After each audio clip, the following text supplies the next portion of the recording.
कृष्ण। मेरी जो पिछली यात्रा हुई थी, तीर्थ यात्रा, वृंदावन गया था। वृंदावन, गोकुल, बरसाना, नंदगांव सब जगह घूमे फिरे हम। रामायण सत्संग किया स्थान स्थान पर। गोवर्धन पर्वत की परिक्रमा भी की। उस समय जितने भक्त जुड़े भगवान के और जितने सहयात्री हमारे साथ चल रहे थे, उन्होंने मुझसे पूछा कि गुरुजी बताइए, अगली तीर्थ यात्रा आपकी कहाँ पर होगी और आप अगला रामायण सत्संग जो है आपका जो आगे चल रहा है वो कहाँ पर होगा। राम राम राम।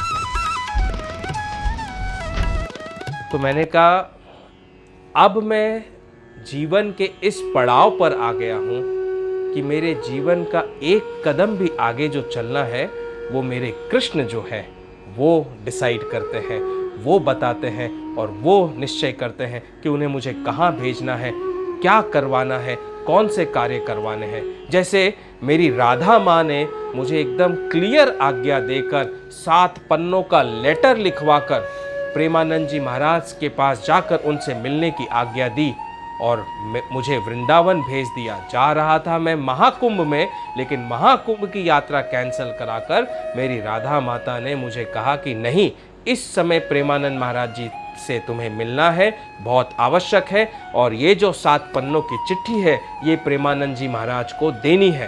तो मैं वृंदावन पहुंचा।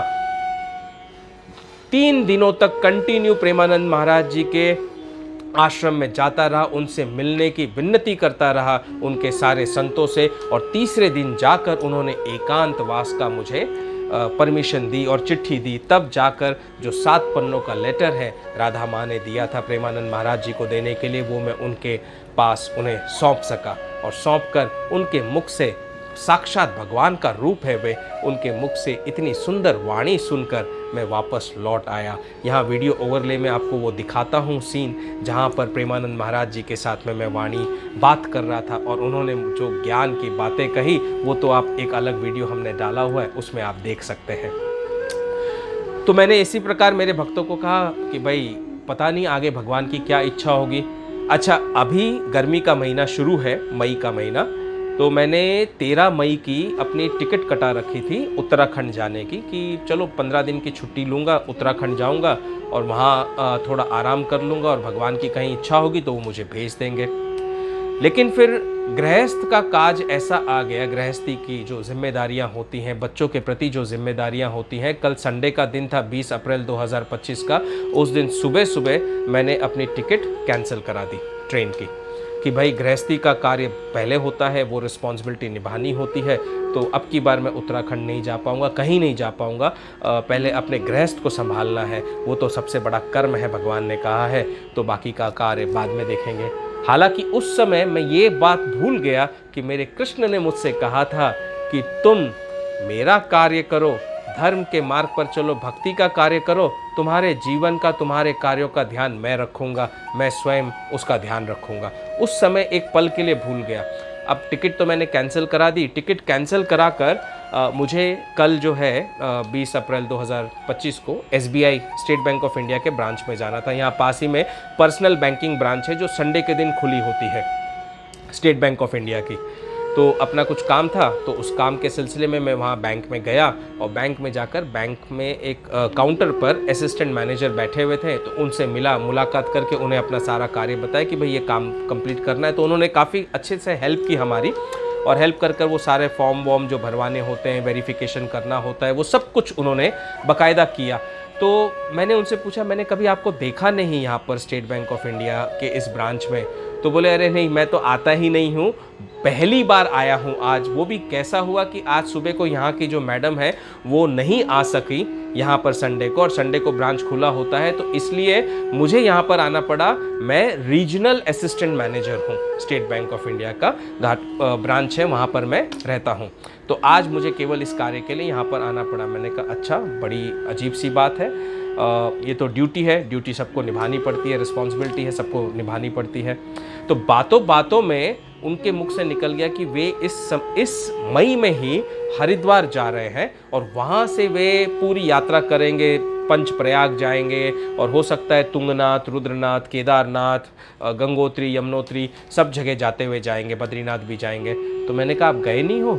तो बोले नहीं, पहले भी गया हूँ, लेकिन अभी सोच रहा था इतने सब जगह जा चुका हूँ तीर्थों पर, तो भगवान की शायद आज्ञा होगी तो मुझे जाना है। लेकिन मन में थोड़ा उथल पुथल, थोड़ा सा कन्फ्यूजन हो रहा था कि कहाँ जाना है, कहाँ जाना है। इसलिए देखिए बैठ के मैं ये मैप बना रहा था, तो मैंने उनके मैप को देखा। उस मैप को देखिए, आपको मैं दिखा रहा हूँ वीडियो में, वो मैप का फोटो भी मैंने ले लिया।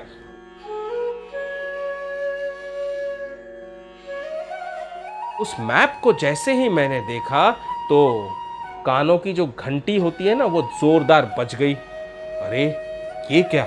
वो मैप था, उन्होंने बना रखा था दिल्ली से देहरादून, ऋषिकेश, ऋषिकेश से पंचप्रयाग, पंचप्रयाग से वो केदारनाथ, तुंगनाथ, रुद्रनाथ, मणमहेश्वर, उसके बाद बद्रीनाथ, फिर गंगोत्री, यमुनोत्री अगर समय मिला तो वहाँ पर भी जाएंगे। मैंने कहा ये इतनी लंबी यात्रा कितने दिन लगेंगे?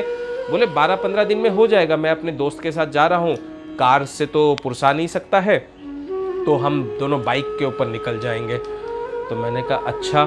अब उनसे मैं बातें कर रहा हूँ और बैठे बैठे अंतर मन में आ गया, ये प्रभु कैसी लीला कर रहे हैं भगवान श्री कृष्ण। सुबह सुबह तो मैंने अपनी टिकट कटा दी कि मैं उत्तराखंड नहीं जाऊँगा और अब की बार कहीं पर भी नहीं जाऊँगा।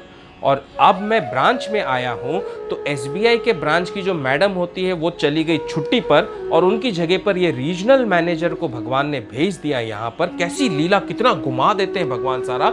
और ये मेरे सामने वही उत्तराखंड का पूरा मैप लेकर बैठ गया है और बता रहे हैं कि भाई यहाँ मैं जाने की सोच रहा हूँ, तो मैं यहाँ जाऊँ। अच्छा, उस मैप में उन्होंने देखो, आप ध्यान से लिखा है कितने किलोमीटर, कितने घंटे लगेंगे, सारी डिटेलिंग दे रखी है। अब मैंने कैंसिल 2 रीजन से किया था, एक गृहस्थ के कार्य के कारण, और दूसरा कमर का ऑपरेशन अभी अभी हुआ है, L4 L5, अभी भी पूरी तरह से चलने फिरने में सक्षम नहीं हूँ, बहुत कठिनाई होती है। और फिर ये केदारनाथ जाना, उतना ट्रैकिंग करना, उतना चलना बड़ा डिफिकल्ट है। तो मैंने कहा अगले साल जाऊंगा, शायद तब तक सेहत और सुधर जाए, इम्प्रूव हो जाए, तो चलने फिरने लग जाऊं। अभी तो 2 सीढ़ी भी चढ़ता हूं तो बहुत तकलीफ हो जाती है, घुटनों में दर्द आ जाता है, कमर में दर्द आ जाता है। ये सब सोचकर मैंने कैंसिल कर दिया। मैंने कहा प्रभु पहले सेहत अच्छी हो जाए फिर सारे कार्य करूंगा।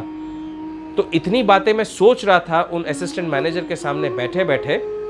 उतने में ही मैंने सोचा नहीं, ये तो चलो एक इत्तेफाक हो सकता है, मैनेजर आ गए, बात कर रहे हैं, जाना है तो छोड़ दो इस बात को, मैं नहीं जा रहा कहीं पर भी, अब के वेकेशन में तो कहीं नहीं जा रहा। इतनी बात जैसे ही मन के अंदर आई, देखो बिजली की जैसे ना भगवान की लहर दौड़ती है और कम्युनिकेशन होता है एकदम फ्रैक्शन ऑफ अ सेकेंड में। उतने में ही वहां पर एक और लेडी आ गई। She must be around 55-57 year old, मेरे से भी बड़ी थी उम्र में, 10-12 बरस बड़ी समझ लीजिए आप। तो वो वहां पर आई और वो हमें डिस्कशन करते हुए देखकर उन्हें ऐसा लगा कि मैं टूरिस्ट वाला हूं और मैं उन्हें समझा रहा हूं कहाँ जाना चाहिए, कैसे जाना चाहिए। तो उन्होंने कहा आप टूर बुक करते हैं क्या? मैंने कहा नहीं, हम तो ऐसे आपस में बातें कर रहे हैं, टूर बुक नहीं कर रहे। बोले मैं भी हरिद्वार जा रही हूँ और मैं हरिद्वार से इन सारे जगहों पर अब के वेकेशन में हम जाएंगे। हम भी मतलब 15-16 तारीख के बाद में जाएंगे और जून तक पूरा तीर्थ यात्रा करके आएंगे। आप तो मैं बोला ये तो दूसरी घंटी बज गई भगवान की, दूसरा साइन कि कौस्तुभ मणि, तुम्हें जो है अब की बार जाना है, इस धाम में जाना है और इन स्थानों पर जाकर तुम्हें रामायण सत्संग करनी है। किन किन स्थानों पर? मैप देखिए, मैप बनाकर भगवान ने उनके जरिए मुझे दे दिया कि आपको पंच प्रयाग, देव प्रयाग, विष्णु प्रयाग, कर्ण प्रयाग, ये 5 प्रयाग जो है इनमें जाना है। यहाँ रामायण सत्संग करनी है, वहाँ से बद्रीनाथ जाओगे, फिर केदारनाथ जाओगे, रास्ते में तुंगनाथ आता है, रुद्रनाथ आता है, उसके बाद गंगोत्री, यमुनोत्री, ये सारे स्थान आते हैं। इन सब जगह रामायण करते करते जाना है और जो जो भक्त जुड़ते जाएं उनको, मेरे भक्तों को जोड़ते जाना है। ये भगवान का आदेश अंतर मन से वहाँ SBI के ब्रांच में बैठे बैठे हुआ।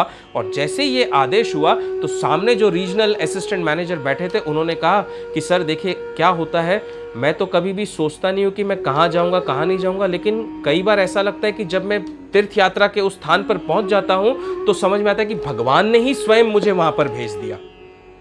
तो मैंने कहा हाँ, ये बात आपकी एकदम 100% सही है कि भगवान का जब बुलावा आता है ना तो उसे कोई टाल नहीं सकता है। हम कौन है करने वाले, वो सारे कार्य अपने आप अपने भक्तों से करा लेते हैं। कहाँ पहुँचाना है उन भक्तों को, किस समय पहुँचाना है, वो वहाँ पर पहुँचा देते हैं और उनके जीवन को और उत्थान की ओर लेकर जाते हैं। भक्तों के जीवन को पतन नहीं होने देते हैं। तो बोले कि हाँ ऐसा है। तो मैंने कहा बढ़िया है, चलो अब शायद मैं भी जाके प्लान करूँ। बोले अरे सर आपसे बात हो गई तो अब तो मैंने भी फाइनल प्लान कर दिया कि जाऊँगा ही जाऊँगा। अब आपसे भी जुड़ जाऊँगा तो आपसे भी फ़ोन पर बातें कर लेंगे, कोई परेशानी आएगी तो हम वहाँ पर मिल लेंगे। तो मैंने कहा बढ़िया बात है, आप जुड़ जाइए हमारे साथ में। और जुड़ गए वे भी हमारे साथ में।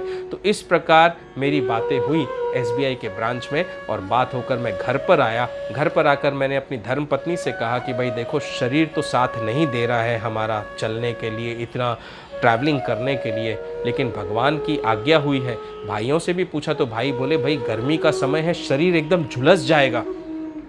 मैंने कहा अरे इस शरीर के झुलसने की क्या चिंता करूं, अब ये शरीर तो पंच महाभूतों में विलीन होने वाला है, वो भी झुलस कर ही विलीन होगा। तो शरीर के झुलसने की क्या चिंता करो, चिंता तो मुझे मेरे आत्मा की करनी है कि उस आत्मा को प्रसन्नता कहाँ मिलती है, भगवान के धाम में मिलती है, श्री हरि के चरणों में मिलती है, उनकी भक्ति में मिलती है, वहीं पर जाने में मेरा मन रमा हुआ है। तो बोले कैसे चलोगे, 25-25 किलोमीटर 14-14 किलोमीटर की ट्रैकिंग है, चढ़ाई है, पत्थर है। तब फिर मैंने उनसे कहा, अंतर्मन से जैसे भगवान ने कहलवा दिया,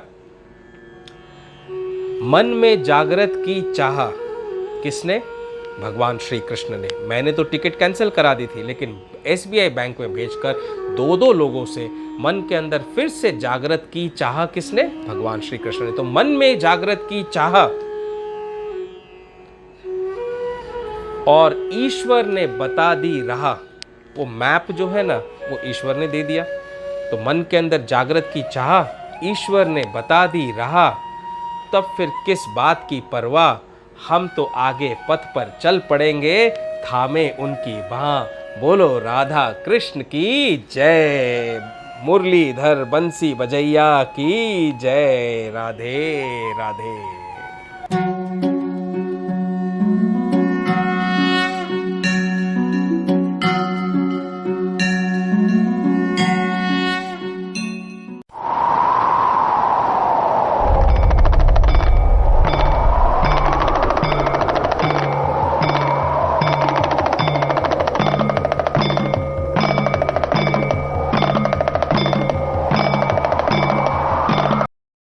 चारों ओर अधर्म और पाप की वृद्धि, कलयुग बड़ी तेजी से बढ़ता देख हुए श्री कृष्ण दुखी। पूछा धर्मराज से, क्या मुझे आना पड़ेगा अभी? पूछा धर्मराज से, क्या मुझे आना पड़ेगा अभी? बोले धर्मराज, नहीं प्रभु। किंतु हुए चिंतित और मुख से आई न वाणी।